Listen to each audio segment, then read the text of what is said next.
Au nom du Père et du Fils et du Saint-Esprit. Amen. Bonjour et bienvenue à cette nouvelle méditation. Nous avons encore 6 semaines devant nous pour nous préparer à Pâques, pour vivre quelque chose de particulier qui nous aide à nous rapprocher de Dieu. Et pour cela, nous allons aujourd'hui réfléchir à comment nous alléger un peu de superflu pour faire plus de place à l'essentiel dans notre quotidien. Allons-y. Je m'assois sur une chaise ou un fauteuil et mon dos est droit. Mes 2 pieds sont en contact avec le sol.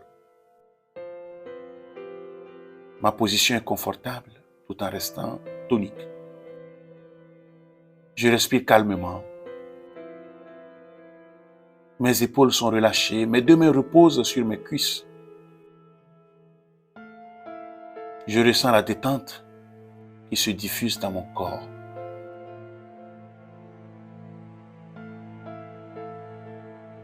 Chaque marcheur, randonneur ou pèlerin le sait bien.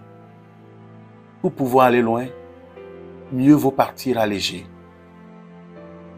Jésus aussi nous invite à nous alléger.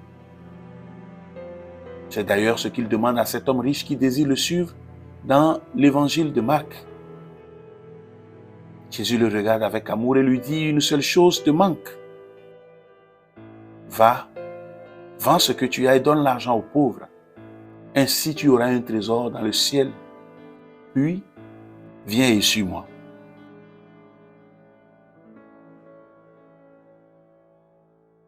Va, vends ce que tu as. À mon niveau, comment pourrais-je alléger un peu mon quotidien durant cette période et l'activité ou l'habitude qui occupe une grande partie de mes loisirs?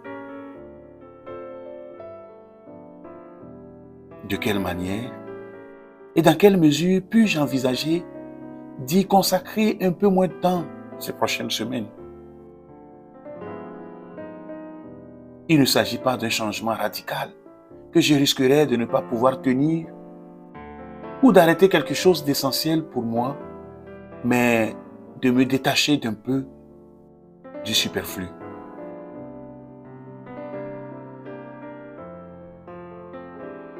De quelle façon me servir de ce temps que je me libère pour me rapprocher de Dieu?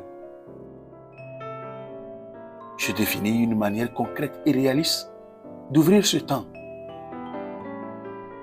Cela peut être un programme ou un temps de prière supplémentaire dans ma journée, ou en accordant davantage de temps à ceux qui sont autour de moi, à mes enfants, à ma femme, à mes collègues, à mes collaborateurs, à mes frères et sœurs, à mon groupe de prière, à ma communauté de base. Ou en saisissant l'occasion de prendre des nouvelles des personnes seules que je sais traverser une épreuve. Jésus n'a pas besoin de mes efforts pour m'aimer. Il m'aime déjà. Je le remercie.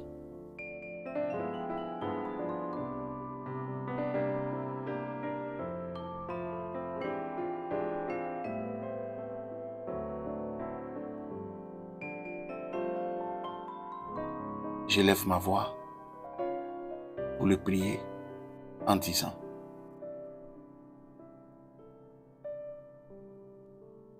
Seigneur Jésus, donne à mon cœur de te désirer, en te désirant de te chercher, en te cherchant de te trouver, en te trouvant de t'aimer, en t'aimant de racheter mes fautes et une fois rachetées, de ne plus les commettre.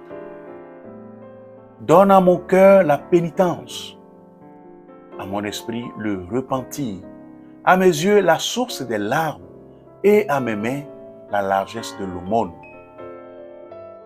Toi qui es mon roi, éteins en moi les désirs de la chair et allume le feu de ton amour. Toi qui es mon rédempteur, chasse de moi l'esprit d'orgueil et que ta bienveillance m'accorde l'esprit de ton humilité. Toi qui es mon sauveur, écarte de moi la fureur de la colère et que ta bonté me concède le bouclier de la patience. Déracine de mon âme la rancœur pour y répandre la douceur d'esprit. Donne-moi, Père très bon, une foi solide, une espérance assurée, une charité sans faille. Écarte de moi la vanité de l'âme, l'inconstance de l'esprit, l'égarement du cœur, les flatteries de la bouche, la fierté du regard. Donne-moi de vivre la miséricorde, l'application à la piété, la compassion avec les affligés et le partage avec les pauvres. Amen. Que Dieu Tout-Puissant vous bénisse, le Père et le Fils et le Saint-Esprit. Amen. Merci d'avoir suivi cette méditation. Agréable journée et à demain.